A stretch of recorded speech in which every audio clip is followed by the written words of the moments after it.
મહિલા બેંકમાં થયેલ 5 કરોડથી વધુની લોન કૌભાંડનો માસ્ટર માઇન્ડ આરોપી ઝડપાયો છે। મહારાષ્ટ્ર પોલીસના સહકારથી આરોપી બાબુ જયેશ ઠાકુર પકડાયો છે। મહિલા બેંકમાં બેંકના ડિરેક્ટરોને વિશ્વાસમાં લીધા વિના ગેરકાયદેસર રીતે લોન મંજૂર કરી છેતરપિંડી આચરી છે। બેંકના મહિલા ડિરેક્ટરોએ બેંકના પૂર્વ મેનેજર સોહમ દેસાઈ સહિત સંડોવાયેલા 11 કૌભાંડીઓ સામે છેતરપિંડીની ફરિયાદ નોંધી છે। આ કેસમાં ભાગેડુ આરોપી બાબુ જયેશ ઠાકુર મુંબઈના નાગપાડાની હોટલમાંથી ઊંઘતો ઝડપાયો છે। વલસાડ પોલીસે મહારાષ્ટ્ર પોલીસની મદદથી આરોપીને દબોચી લીધો છે અને પોલીસની રેડના લાઈવ દ્રશ્યો પણ કેમેરામાં કેદ થયા છે।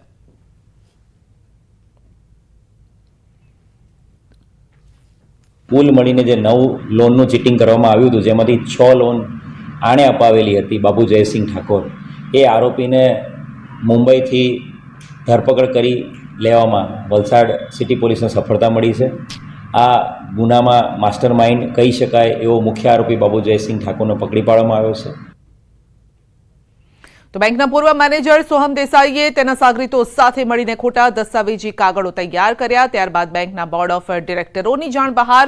બેંકના પૂર્વ મેનેજરે લોન મંજૂર કરી બેંક સાથે 5 કરોડનું લોન કૌભાંડ કરી છેતરપિંડી આચરી। પોલીસે આરોપી અને તેના પરિવારના બેંક ખાતા અને અન્ય સંપત્તિઓ સીઝ કરવાની કાર્યવાહી હાથ ધરી છે। કરોડો રૂપિયા ચાઉ કરનાર આરોપીના કોર્ટે 5 દિવસના રિમાન્ડ આપ્યા છે।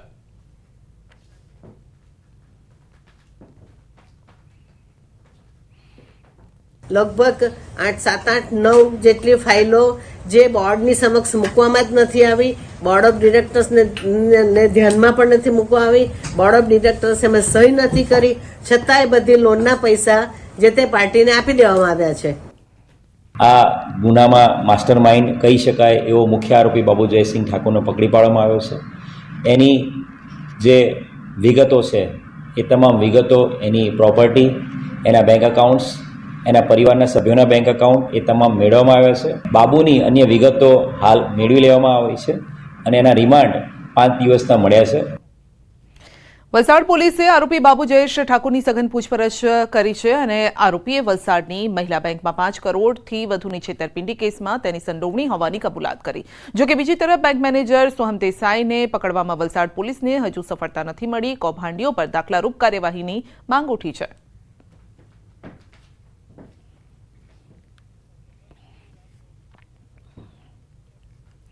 ધોરાજી અને ગ્રામ્ય પંથકમાં ધોધમાર વરસાદ વરસી રહ્યો છે। છેલ્લા ઘણા સમયથી મેઘરાજાએ વિરામ લીધો હતો, પરંતુ સવારથી જ ધોરાજીમાં વરસાદી વાદળો ઘેરાયા। ત્યારબાદ ધોધમાર વરસાદની શરૂઆત થઈ છે। ધોધમાર વરસાદના પગલે શહેરના માર્ગો પાણી પાણી થયા।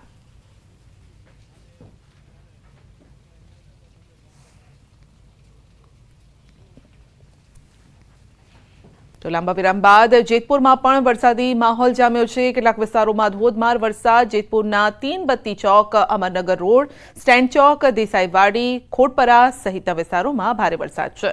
વિરામ બાદ ફરી વરસાદ શરૂ થતાં જેતપુરમાં વાતાવરણમાં ઠંડક પ્રસરી છે।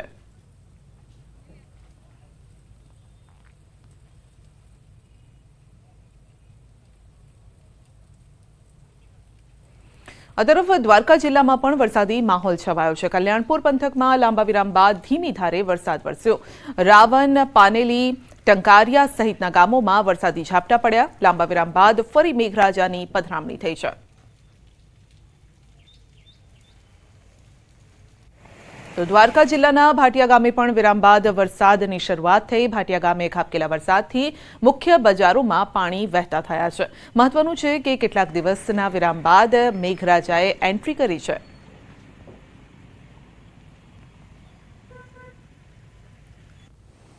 અન્ય રાજ્યની વાત કરીએ તો બિહારના સાસારામમાં મેઘરાજાએ તોફાની બેટિંગ કરી। કાયમૂરની પહાડીઓ પર મુશળધાર વરસાદ બાદ તૂટલા ભવાની ધોધે રૌદ્ર રૂપ ધારણ કર્યું છે। વન વિભાગે ધોધની આસપાસ જવા પર પ્રતિબંધ મૂક્યો છે। પ્રવેશ દ્વાર પર પણ 2 કિલોમીટર અગાઉથી જ તેને બંધ કરી દેવાયો છે। તો કાયમૂરની પહાડીઓ પર મુશળધાર વરસાદ પડી રહ્યો છે અને તૂટલા ભવાની ધોધ 16 કળાએ ખીલ્યો છે।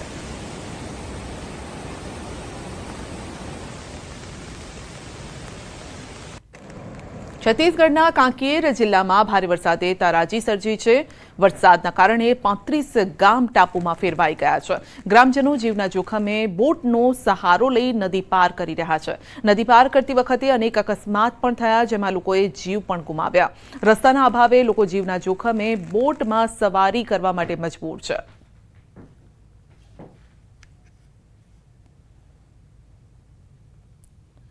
રાજસ્થાનના ભીલવાડામાં ભારે વરસાદના કારણે પુલ તૂટ્યો છે. વરસાદમાં નદીએ રૌદ્ર રૂપ ધારણ કરતા લાખના ખર્ચે બનાવેલ બ્રિજ તૂટી ગયો છે. તો જહાજપુર વિસ્તારમાં પડેલા વરસાદમાં આ પુલ તૂટી ગયો છે અને ધોવાઈ ગયો છે. ગ્રામજનોએ નબળા બાંધકામની તપાસની માંગ કરી છે.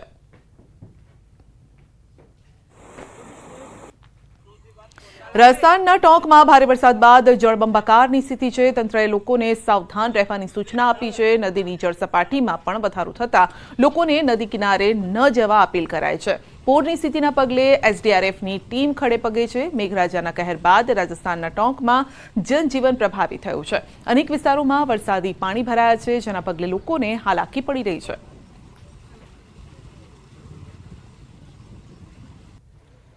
રાજસ્થાનના સવાઈ માધોપુરમાં પણ વરસાદ બાદ નદી નાળા છલકાયા છે. ભારે વરસાદના કારણે બનાસ નદીમાં નવા નીરની આવક થઈ છે. બનાસ અને ગાલવા નદીએ રૌદ્ર રૂપ ધારણ કર્યું છે. તો ગાલવા નદી અને બનાસ નદીના વહેણના કારણે સવાઈ માધોપુર થઈ શિવાડ જયપુર રોડ સંપૂર્ણ બંધ થઈ ગયો છે.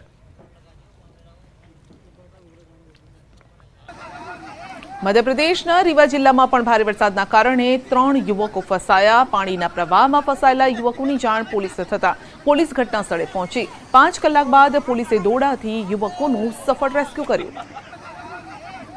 તો 3 યુવકો પાણીના પ્રવાહમાં ફસાઈ ગયા હતા. દોરડાની મદદથી તેમને બહાર કાઢવાનો પ્રયત્ન થતો હતો, પરંતુ પાણીનું વહેણ પણ એટલું હતું કે દોરડું પકડીને યુવક જ્યારે બહાર આવતો હતો ત્યારે પણ તે પાણીના વહેણમાં તણાતો નજરે પડી રહ્યો છે.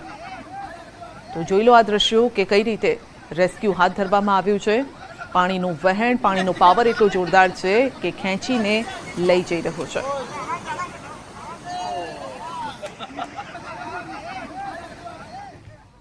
ભારે વરસાદના પગલે હેમકુંડ સાહિબની યાત્રા ખૂબ જોખમી બની છે. પદયાત્રાના માર્ગ પર વરસાદી નાળા વહી રહ્યા છે. રસ્તાઓ પરથી લોકો પસાર થઈ રહ્યા છે. ઘોડા અને ખચ્ચર પણ આ રસ્તા પરથી પસાર થઈ રહ્યા છે. ચમોલી જિલ્લામાં વરસાદના પગલે તંત્રએ એલર્ટ જાહેર કર્યું છે.